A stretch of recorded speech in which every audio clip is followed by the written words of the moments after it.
లేదు గాని రాణిలాగా చూసుకుంటా కోట కట్టలేను గాని కళ్ళల్లో నిన్నే దాచుకుంటా రాత ఎట్లా రాసి ఉన్నా ఆ మార్చి నీతో రాసుకుంటా స్వర్గమంటూ ఉన్నదంటే అది నీతోనే ప్రతిరోజు పంచుకుంటా నిన్ను గన్న మీ నాన్న కన్నా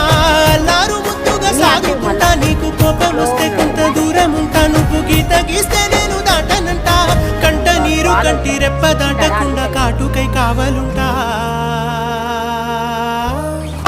రాంబాయి నీ మీద నాకు మనసాయనే